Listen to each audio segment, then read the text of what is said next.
Ich begrüße Sie zu unserem heutigen Einführungskurs Willkommen bei Microsoft Teams. Mein Name ist Jan Keller und ich bin Customer Success Manager für den Bereich Modern Workplace hier bei Microsoft.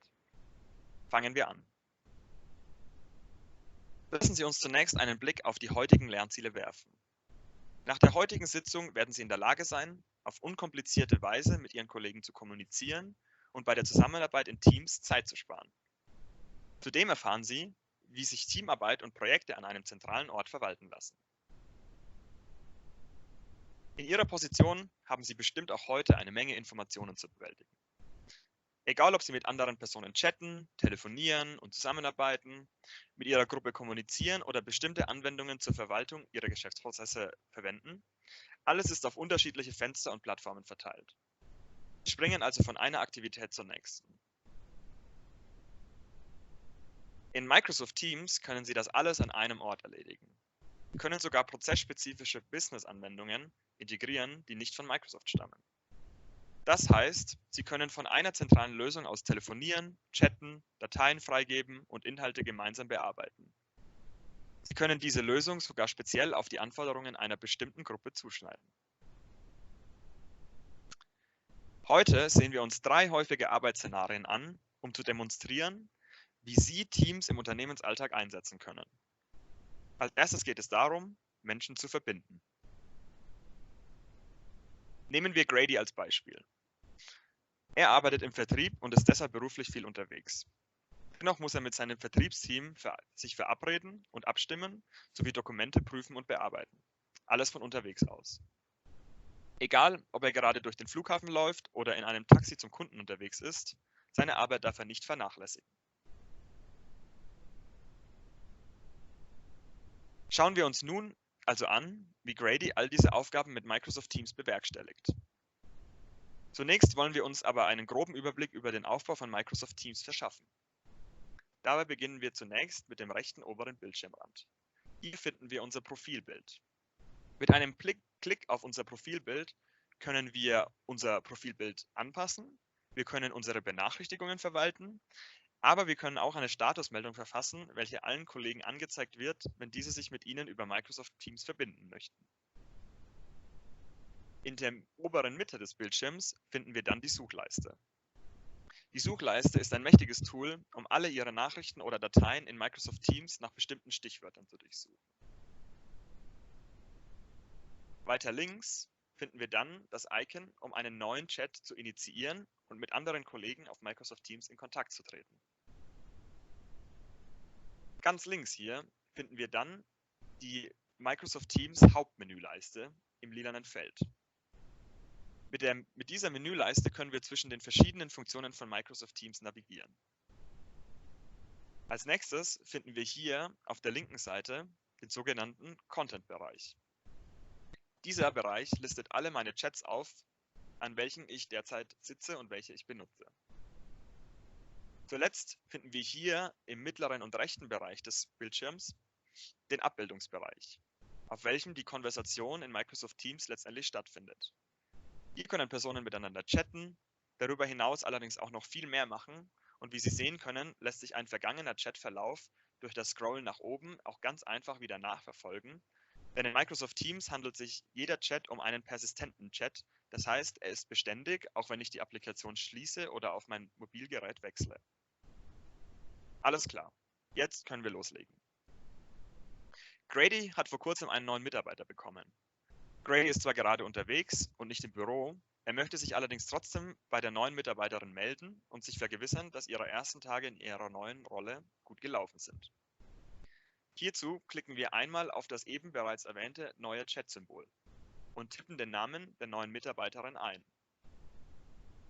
Wie Sie sehen können, schlägt mir Microsoft Teams automatisch Namen innerhalb meiner Organisation vor, welche ich mit einem Klick in das An-Feld vervollständigen kann. Der Grund hierfür ist, dass Microsoft Teams mit dem Azure Active Directory verbunden ist und seine Kontakte auch mit Microsoft Outlook synchronisiert. Wie Sie nun sehen können, hatte Grady bereits einige Konversationen mit Johanna. Er hat sie im Team willkommen geheißen und hat ihr sogar ein GIF hierzu gesendet. Zudem hat Grady Johanna erste Informationen zu ihrem neuen Job übermittelt, und hat ihr einige Schritte an die Hand gelegt, welche sie in den ersten Tagen durchführen kann. So soll sich Johanna doch den Kleinordner durchlesen und das Statement of Work ihrerseits überprüfen. Zudem soll sie sich das Onboarding OneNote des Teams anschauen, um bestens für ihre neue Rolle vorbereitet zu sein. Grady hat Johanna zudem einige Informationen zu ihrem neuen Job via eines Links an die Nachricht angefügt, was hier zu sehen ist. Zudem hat sich Grady daraufhin noch einmal bei Johanna gemeldet, um nachzufragen, wie ihr Onboarding in ihrem neuen Job bisher gelaufen ist. Grady kann Johanna nun über die Dialogbox am unteren Bildschirmrand eine weitere Nachricht senden oder er kann Johanna mit Hilfe dieser Buttons am rechten oberen Bildschirmrand entweder mit einem Audioanruf oder mit einem Videoanruf erreichen. Grady möchte Johanna nun allerdings mit Alex verknüpfen, da beide an einem neuen Projekt zusammenarbeiten werden. Hierzu klickt er einfach auf das Symbol rechts neben dem Telefonhörern, das Kontakte hinzufügen heißt, worauf dieses kleine Fenster erscheint. Er tippt nun den Namen von Alex ein und wählt Alex aus. Zuletzt fügt er ihn zu einer neuen Konversation hinzu. Denn sobald Alex zur Konversation hinzugefügt wird, öffnet sich ein neues Fenster mit einer Konversation zwischen Alex, Johanna und Grady. Wir schauen uns später noch genauer an, was passiert, wenn man eine Person zu einer Gruppenkonversation, die bereits existiert, hinzufügt. Für den Moment möchten wir uns allerdings noch mit einem weiteren Anwendungsszenario von Grady befassen. Sollte Grady zwischenzeitlich allerdings die Möglichkeit und den Bedarf haben, Johanna noch einmal kontaktieren zu müssen, so kann er ganz einfach am linken Bildschirmrand den Chat mit Johanna wieder auswählen. Wie Sie sehen können, bleibt der Chat insgesamt erhalten und Grady hat sich zudem den Chat mit Johanna am oberen Bildschirmrand angeheftet, um sie schneller in seiner Chat-Historie wiederfinden zu können. Nun allerdings zurück zum neuen Projekt, das Grady mitsamt seinem Team vorantreibt. Hierzu wählen wir den Gruppenchat Projekt Neues Arbeiten aus. Wie Sie sehen können, haben sich die Teilnehmer des Gruppenchats schon einige Male innerhalb des Chats ausgetauscht und wir können alle Nachrichten, wie eben schon erwähnt, durch den persistenten Chat in Microsoft Teams zurückverfolgen. Dabei hat Grady auch bereits den Nutzen von von einer Drittanbieterlösung Polly erkannt. Mithilfe von Polly kann Grady eine Umfrage innerhalb eines Gruppenchats erstellen und hat sich so der Frage gewidmet, wie denn der Projekttitel lauten soll. Insgesamt hat sich das Team für den Namen Projekt Neues Arbeiten entschieden und Grady hat den Namen des Projekts und des Gruppenchats hierauf geändert. Wie Sie zudem sehen können, wurden bereits erste Dateien innerhalb der Gruppenkonversation geteilt, wie beispielsweise diese PowerPoint oder diese PowerPoint. Grady kann nun entweder direkt diese Datei auswählen, indem er sie im Gruppenchat anklickt, oder er kann hier oben in den Reiter Dateien wechseln. Mit einem Klick auf den Reiter Dateien werden Grady alle Dateien angezeigt, die jemals in der Gruppenkonversation geteilt wurden. So hat er einen übersichtlichen Ort, an dem er alle Dateien direkt sieht und auf alle Dateien direkt zugreifen kann. Wir wählen nun einmal diese Spring Marketing Campaign Datei aus. Wie Sie sehen können, lädt die Datei direkt in Microsoft Teams, nachdem wir sie ausgewählt haben. Es dauert einen kleinen Moment, bis die Datei vollkommen geladen ist. Und sobald sich die Datei geöffnet hat, haben wir verschiedenste Funktionsweisen, welche wir auch aus der Desktop-Anwendung von Microsoft PowerPoint gewöhnt sind. Wir können nun zum einen durch die Präsentation schauen und uns diese noch einmal zu Gemüte führen. Wir können diese allerdings auch direkt in Microsoft Teams anpassen und verändern. Zudem haben wir die Möglichkeit, wenn wir auf diese 3 Punkte am oberen Bildschirmrand klicken, uns die Präsentation in der Desktop-App anzuzeigen oder auch im Browser zu öffnen. Natürlich können wir die Präsentation auch herunterladen und zu einem späteren Zeitpunkt öffnen. Wichtig ist hier anzumerken, dass alle Veränderungen an einer Präsentation, welche ich heruntergeladen habe oder im Browser geöffnet habe, direkt in der Hauptpräsentation in Microsoft Teams gespeichert werden, ohne dass ich die Datei wieder hochladen muss. Grady hat zudem die Möglichkeit, mit einem Klick auf Unterhaltung die aktuelle Konversation in der Gruppe direkt neben der Präsentation sich anzeigen zu lassen. So kann Grady gleichzeitig an der Präsentation arbeiten und sich die Chat-Konversation innerhalb der Gruppe anzeigen lassen. Sobald Grady fertig ist, die Präsentation zu begutachten und zu bearbeiten, kann er einfach wieder zurück zum Chat wechseln.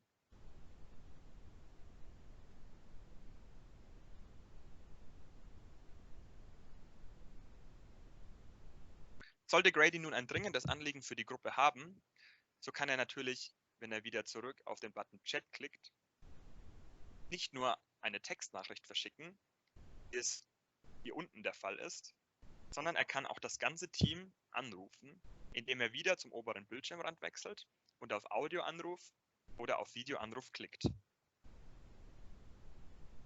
Sollte ein direkter Anruf zeitlich allerdings nicht klappen, so kann Grady auch einfach ein neues Meeting mit der Gruppe aufsetzen, indem er auf den Kalender hier unten klickt. Nach dem Klick öffnet sich ein neues Fenster direkt überhalb der Schaltfläche und Grady hat nun die Möglichkeit, eine neue Besprechung aufzusetzen, welche auch mit Microsoft Outlook synchronisiert wird.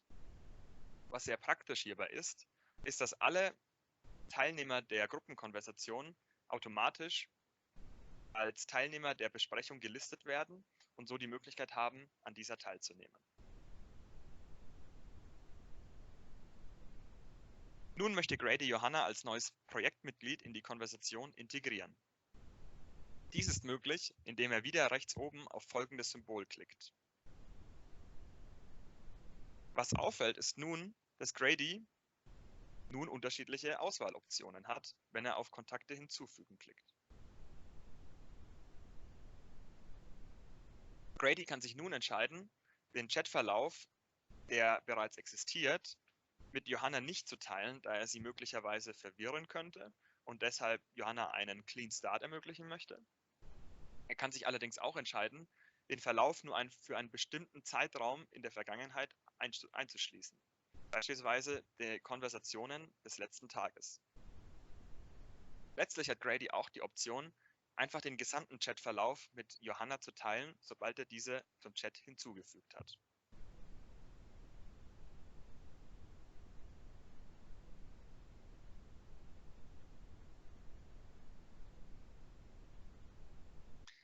Wie Sie sehen konnten, kann Grady mit Teams also in 1:1 Gesprächen aktiv sein. Er kann Gruppenkonversationen führen und auch an Meetings teilnehmen, sowohl als Audio- als auch als Videoanruf. Zudem kann Grady auf Dateien, die geteilt wurden, zugreifen und diese direkt in Microsoft Teams öffnen. All diese Funktionalitäten findet Grady aber natürlich nicht nur auf seinem Computer, sondern auch in der Teams-App auf seinem Smartphone. Was in der gerade gezeigten Situation gut zu sehen war, dass Grady durch Microsoft Teams und den dort existierenden persistenten Chat nie den Überblick über seine Aufgaben verloren hat. Dank des beständigen Chats liefert Teams jedem den nötigen Kontext, um sich auf den aktuellen Stand zu bringen, zum Beispiel wenn eine Organisation Niederlassungen auf der ganzen Welt hat oder jemand in Urlaub war oder aus einem anderen Grund verreisen musste. Außerdem können Sie private Einzel- und Gruppenchats nutzen und dabei auch noch Spaß haben. Werfen wir nun einen Blick darauf, wie Teams das Verwalten von Projekten und Arbeitsgruppen erleichtert. In diesem Szenario blicken wir auf Sally, welche in der Marketingabteilung arbeitet. Sie und ihr Team wollen zum Quartalsende ein Event veranstalten. Mehrere Personen helfen ihr. Die Koordinierung dieses Projekts erfordert wöchentliche Besprechungen, die Zuweisung und Nachverfolgung von Aufgaben, die gemeinsame Bearbeitung von Dokumenten und das Verwalten eines Gesamtzeitplans. Sehen wir uns einmal an, wie Sally das im Team bewerkstelligt.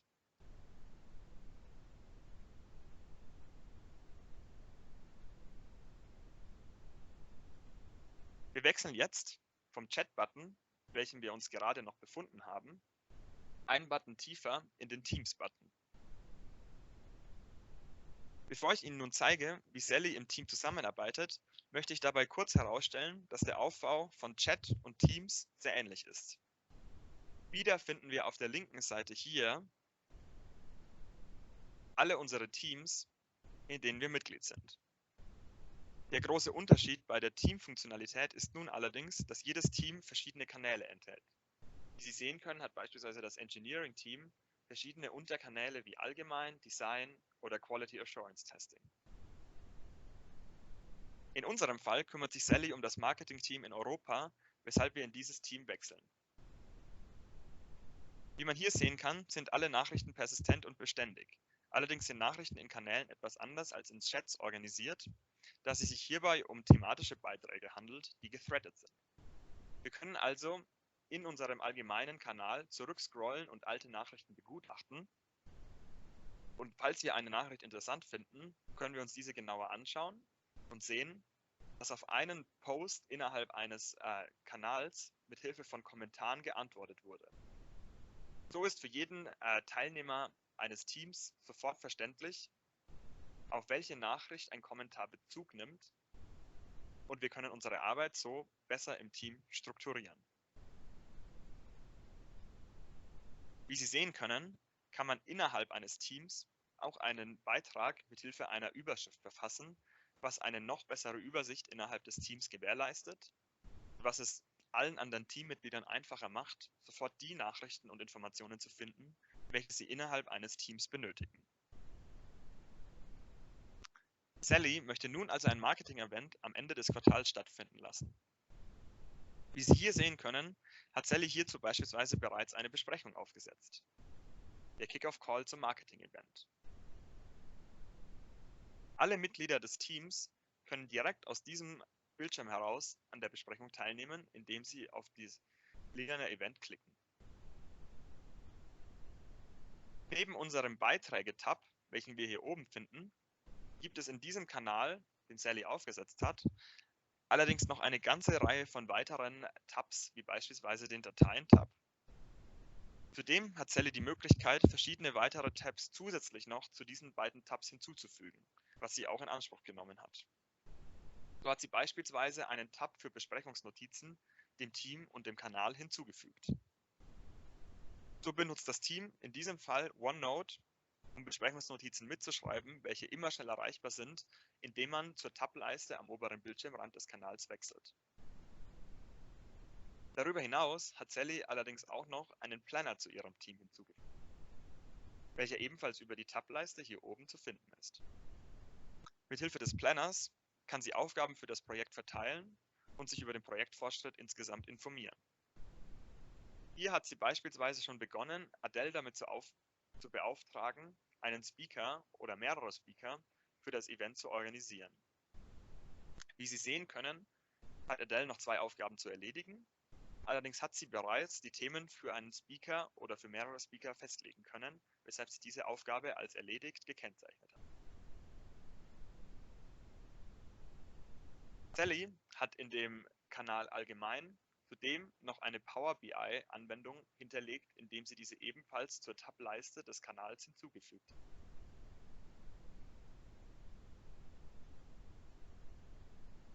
So kann sich Sally und der gesamte restliche Team mit einem Klick auf Power BI sofort davon vergewissern, dass die Verkäufe innerhalb der Europäischen Union mit Hilfe des Marketing-Events noch einmal angekurbelt wurden, sobald das Power BI und die Power BI-Anwendung im Hintergrund geladen ist. All diese Informationen helfen Sally und dem gesamten Team somit, ihr Projekt als auch ihre Aufgaben besser bewerkstelligen zu können und insgesamt produktiver im Team zu sein. Und genau auf diese Weise hat Sally ihr Projekt durch Microsoft Teams bewerkstelligen können.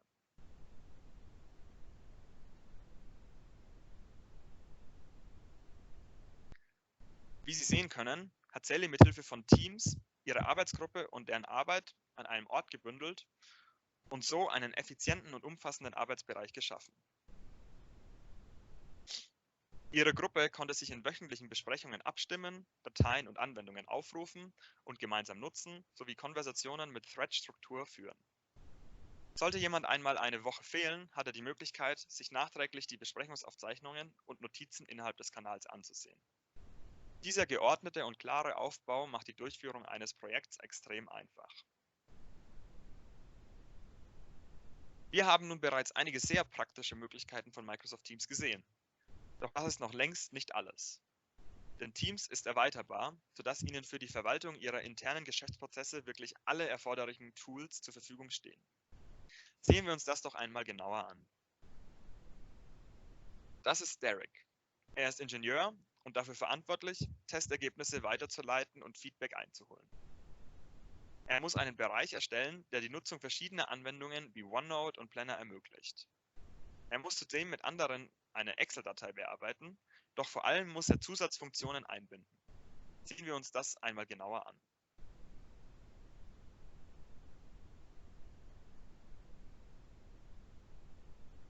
Wir wechseln also zurück in unsere Übersicht zu allen Teams, indem wir auf das Teams-Symbol am linken Bildschirmrand klicken.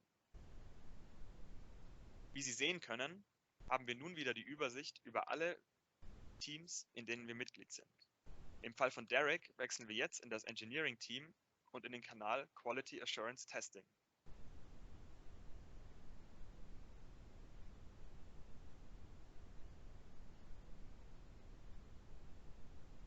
Dies dauert einen Moment.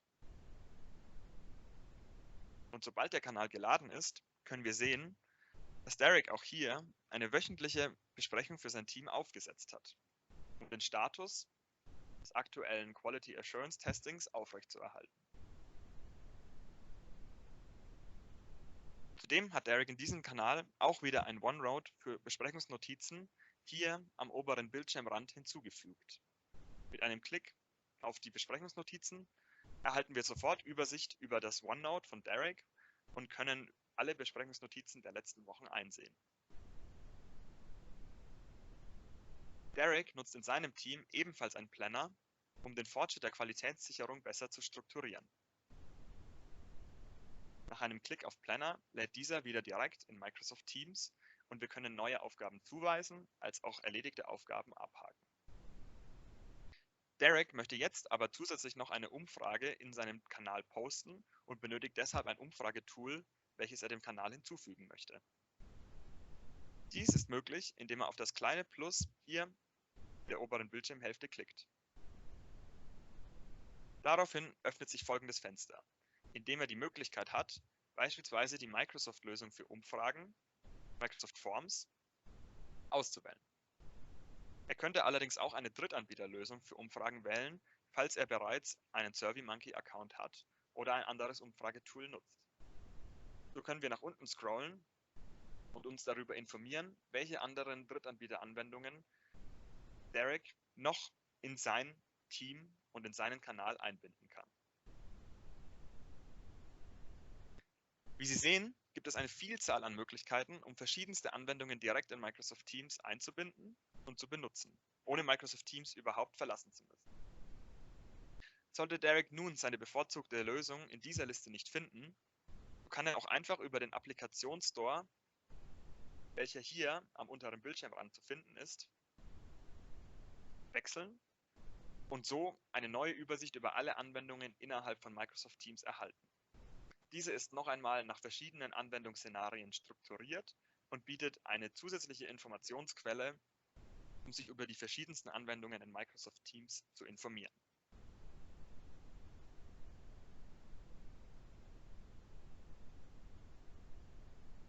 Wie Sie also gesehen haben, konnte Derek und sein Team innerhalb von Microsoft Teams alle ihre Prozesse wirklich effektiv abdecken.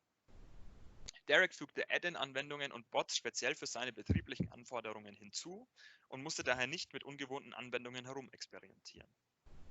So erstellte er eine zentrale Anlaufstelle für sein Team, das weiter mit den gewohnten Verfahren arbeiten konnte. Wie geht es jetzt weiter? Heute haben wir darüber gesprochen, wie Sie in der Lage sein werden, auf unkomplizierte Weise mit Ihren Kollegen zu kommunizieren und bei der Zusammenarbeit in Teams Zeit zu sparen. Zudem haben wir erfahren, wie Sie Teamarbeit und Projekte an einem zentralen Ort verwalten lassen. Reden wir nun über die nächsten Schritte. Zunächst empfehlen wir Ihnen, sich im Rahmen unserer Kurse für die nächste Sitzung Erste Schritte mit Teams anzumelden. Diese vermittelt Ihnen die Anwendungsgrundlagen für Teams im Hinblick auf Chats, Anrufe, Besprechungen und den Umgang mit Teams und Kanälen. Danach können Sie einfach loslegen. Versenden Sie Ihren ersten Chat, laden Sie sich die mobile App aus dem App Store herunter und machen Sie sich mit allem vertraut. Vielen Dank für Ihre Teilnahme an unserer heutigen Sitzung Willkommen bei Teams. Und melden Sie sich zu weiteren Trainings an. Ich wünsche Ihnen noch einen schönen Tag.